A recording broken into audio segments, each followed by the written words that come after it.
Welcome back to Lakshmi's recipes. ఎలా ఉండారు అందరూ? నేను మీ భాగ్యలక్ష్మి. ఈరోజు పెరుగు వడలు ఎలా చేసుకోవాలో చూద్దామండి. ఇలా పెరుగు వడలు చేసుకుంటే పిల్లలు పెద్దలు చాలా ఇష్టంగా తింటారండి. పెరుగు అంటే ఇష్టం లేని వాళ్ళు కూడా చాలా ఇష్టంగా తింటారండి. దీనికి ముందు మనం మినపప్పు తీసుకుని 1 అవర్ నానబెట్టుకోవాలి. 1 అవర్ నానబెట్టుకున్న తర్వాత మినపప్పుని కడిగి పక్కన పెట్టుకోవాలండి. మిక్సీ జార్ తీసుకుని మిక్సీ జార్లో మినపప్పు, అల్లం, పచ్చిమిర్చి, జీలకర్ర, సాల్ట్ వేసుకుని మిక్సీ పట్టుకోవాలి. ఇలా మిక్సీ పట్టిన తర్వాత ఒక గిన్నెలోకి తీసుకోవాలండి.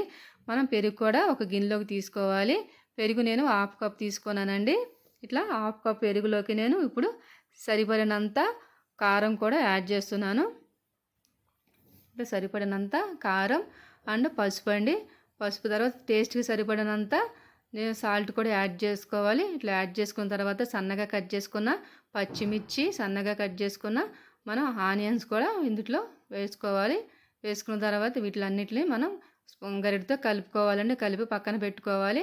నెక్స్ట్ మనం పొయ్యి వెలిగించి గిన్నె పెట్టుకుని సరిపడినంత పోపుకి సరిపడినంత ఆయిల్ కూడా మనం యాడ్ చేసుకోవాలి. యాడ్ చేసుకున్న తర్వాత మనం దీనికి పోపు పెట్టుకోవాలి. నేను పోపుకి ఆవాలు, జీలకర్ర, ఎండుమిర్చి అండ్ మినపప్పు, నేను శనగపప్పు కూడా తీసుకున్నానండి. వీటిని మనం కాగే నూనెలో యాడ్ చేసుకోవాలి. ఇట్లా పోపు పెట్టుకోవాలండి.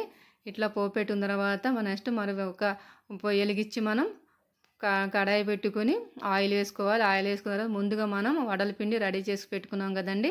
ఆ వడల పిండిని మనం ఇట్లా వడల కింద వేసుకోవాలి. ఇట్లా వడల కింద వేసుకున్న తర్వాత ఇట్లా బ్రౌన్ కలర్ వచ్చేదాకా వెయిట్ చేయాలండి. ఇట్లా బ్రౌన్ కలర్ వచ్చిన తర్వాత ముందుగా మనం పెరుగు మ్యాగ్నేట్ చేసి పెట్టుకున్నాం కదండి. తాలింపు వేసుకుని ఆ పెరుగులో మనం ఈ వడలు యాడ్ చేసుకోవాలండి. యాడ్ చేసుకున్న తర్వాత వేడిగా ఉన్నప్పుడు మనం తీసి ఇందులో వేసుకోవాలి.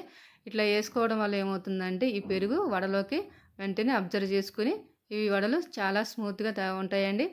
చూసారుగా ఇట్లా మనం వేసుకున్న తర్వాత ఒక 15 మినిట్స్ అండ్ ఒక 10 మినిట్స్ అంటే సరిపోతుంది. ఇట్లా 10 మినిట్స్ వెయిట్ చేసిన తర్వాత మనం ఇప్పుడు నెక్స్ట్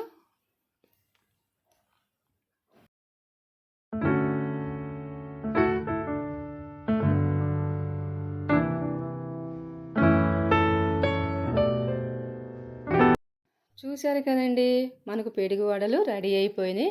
ఇప్పుడు సర్వింగ్ బౌల్లోకి తీసుకుందాం. తీసుకుని పైనుంచి కొంచెం పెరుగు అనేది ఇట్లా వేసుకోవాలి. వేసుకున్న తర్వాత కొంచెం కొత్తిమీరతో గార్నిష్ చేసుకోవాలి. కొంచెం కొత్తిమీరతో గార్నిష్ చేసుకున్న తర్వాత ఈ వడలు అనేది మార్నింగ్ బ్రేక్ఫాస్ట్లో కూడా తీసుకోవచ్చు, ఈవినింగ్ స్నాక్స్ లాగా కూడా తీసుకోవచ్చు అండి. ఈ వడలు హెల్త్కి చాలా మంచిదండి. ఇవి మినపప్పులో మనకి ఎముకల ఆరోగ్యానికి మేలు చేసే కాల్షియం, పొటాషియం, ఐరన్ వంటి పోషకాలు ఈ మినపప్పులో చాలా ఉన్నాయండి. అలాగే పెరుగులో ప్రోటీన్లు, మినరల్స్ అండ్ విటమిన్స్ కూడా చాలా ఉన్నాయి. ఇవి మన ఇమ్యూనిటీ లెవెల్స్ని కూడా పెంచుతాయండి. ఇది రెగ్యులర్గా తీసుకోవడం వల్ల మన హెల్త్కి చాలా మంచిదండి. ఈ వీడియో కనుక మీకు నచ్చితే లైక్ చేయండి, షేర్ చేయండి, సబ్స్క్రైబ్ చేసుకోండి. మరి ఒక వీడియోతో నేను మళ్ళీ వస్తాను. బాయ్ అండి.